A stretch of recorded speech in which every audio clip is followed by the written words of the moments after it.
আমার কাছে অ্যাডজাস্টমেন্ট মানে হেরে যাওয়া নয় দিদি ভাই। আমার কাছে অ্যাডজাস্টমেন্ট মানে হলো সুন্দর করে বাঁচা। প্রাক্তন সিনেমার এই ডায়লগটা তো আমাদের সকলেরই জানা, যেখানে বলা হচ্ছে অ্যাডজাস্টমেন্ট মানে হেরে যাওয়া নয়। এটা ঠিক যে অ্যাডজাস্টমেন্ট মানে হেরে যাওয়া নয়, কিন্তু একটা রিলেশনশিপে যদি একটা মানুষকে বারবার অ্যাডজাস্ট করতে হয়, একটা মানুষে যদি বারবার অ্যাডজাস্ট করে যায়, একটা সময় পর সে আর হেরে যায় না, বরং সে হারিয়ে যায়। কারণ একটা সম্পর্ক গড়ে তোলার পিছনেই হোক বা একটা সম্পর্ক বয়ে নিয়ে যাওয়ার পিছনেই হোক, দুটো মানুষকেই কম বেশি অ্যাডজাস্ট করতে হয়। শুধুমাত্র একটা মানুষ অ্যাডজাস্ট করে যাবে আর একটা মানুষ ইগনোর করে যাবে, এটা কিন্তু হয় না। কারণ একটা সম্পর্ক ভাঙার পিছনে যেমন দুটো মানুষের সমান দোষ থাকে না, তেমনই একটা সম্পর্ককে বয়ে নিয়ে যাওয়ার জন্য দুটো মানুষের সমান চেষ্টা করবে, এমনটা হয় না। কিন্তু তার মানে এটা নয় যে শুধুমাত্র একটা মানুষ অ্যাডজাস্ট করবে আর একটা মানুষ ইগনোর করবে। দুটো মানুষকে কম বেশি কোথাও না কোথাও যেয়ে অ্যাডজাস্ট করতে হবে। কারণ একটা সম্পর্কে যদি একটা মানুষ অ্যাডজাস্ট করে করে যায়, একটা সময় পর সে আর ওই সম্পর্কে এক্সিস্টই করবে না। কারণ একটা মানুষ যখন আরেকটা মানুষের ভালো মন্দ, তার ভালো থাকা খারাপ থাকা, তার ইচ্ছা অনিচ্ছার গুরুত্ব দিতে যায় এবং পরের মানে সামনের থেকে সেই মানুষটার কাছ থেকে সে কিচ্ছু পায় না, তখন একটা সময় পর মানুষটা তার নিজের অস্তিত্বকেই হারিয়ে ফেলে। সে ভুলে যায় যে তার ইচ্ছাগুলো কি, সে ভুলে যায় তার চাহিদাগুলো কি।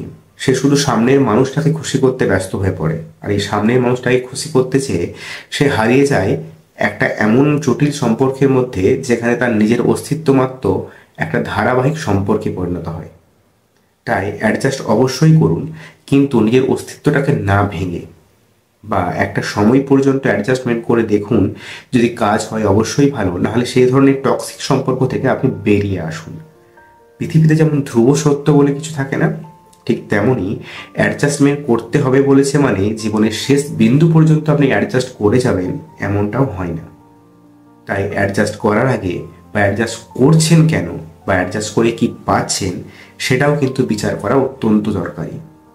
তুমি যাকে ভালোবাসো তার সবটা নিয়ে বাসবে, তার ভালোটাকে ভালোবাসবে আর খারাপটাকে বাসবে না, তা তো হয় না বলো?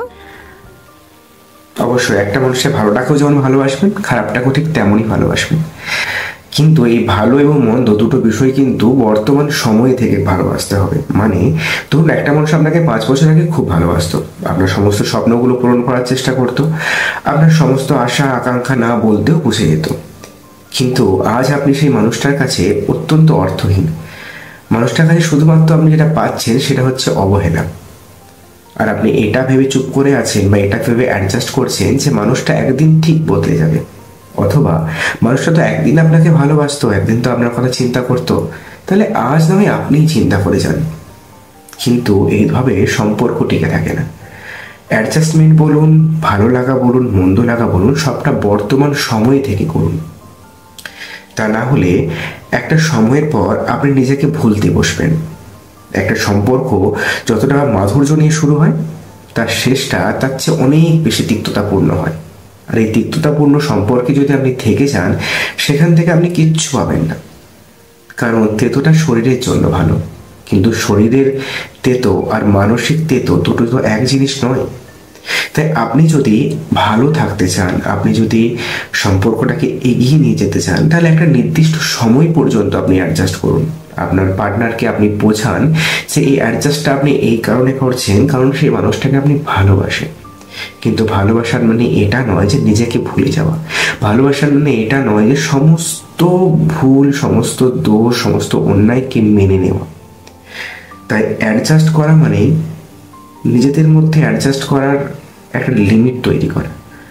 সমস্ত দোষকে, সমস্ত অন্যায়কে, সমস্ত ভুলকে যদি আপনি অ্যাডজাস্টমেন্ট দিয়ে চালাতে চান, তাহলে একটা নির্দিষ্ট বা সার্টেন সময়ের পরে আপনি ওই সম্পর্কে আর এক্সিস্টই করবেন না।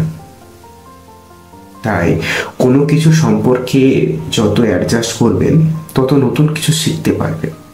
কিন্তু অ্যাডজাস্ট করার একটা লিমিট বেঁধে রাখুন, যে এই লিমিটের পরে আমি আর অ্যাডজাস্ট করব না, তাতে যেটাই হয়ে যাক। সবশেষে বলবো, যদি ভিডিও ভালো লাগে একটা অবশ্যই লাইক দেবেন, চ্যানেলটা সাবস্ক্রাইব করবেন। আপনাদের কোনো সমস্যা থাকলে আমাকে অবশ্যই ডেসক্রিপশন বক্সে জানান। আমি সমস্ত রকম প্রশ্নের বা আপনাদের সমস্যাগুলো আলোচনা করার চেষ্টা করব। জীবনটাকে নতুনভাবে জানার জন্য আমার চ্যানেলটাকে অবশ্যই সাবস্ক্রাইব করে রাখুন।